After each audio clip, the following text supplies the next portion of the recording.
Canada has taken an unthinkable step. A country long considered the most reliable ally of the United States suddenly stood openly against Donald Trump and announced its support for China. This event shocked not only Washington, but the entire Western world. No one expected Canada, the closest neighbor, tied to America by a common border, economy, and history, to be the first to cross the red line. But it all began with a new tariff package.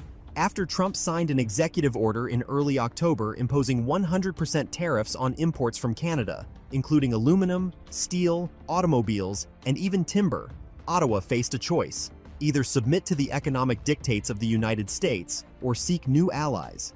Canada chose the latter. According to Reuters, the decision was made under the strictest secrecy.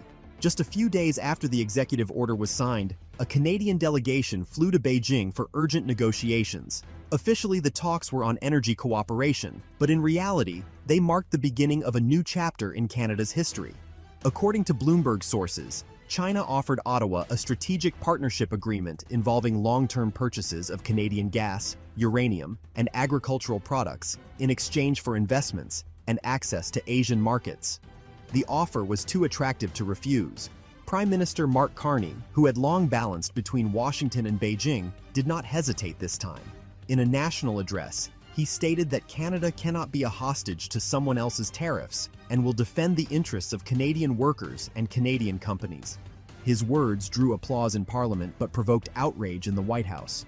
Trump immediately responded in his usual style on Truth Social, saying Canada had taken advantage of the United States for years and that this would no longer happen. This time, however, the threat did not work. For the first time in its history, Canada decided to act not as a junior partner of the United States, but as an independent power. The Economist called it economic separatism, while the Financial Times described it as a quiet revolution in the North. The key moment came when Canada's foreign minister unexpectedly announced that Ottawa understands and supports China's measures in response to American tariffs.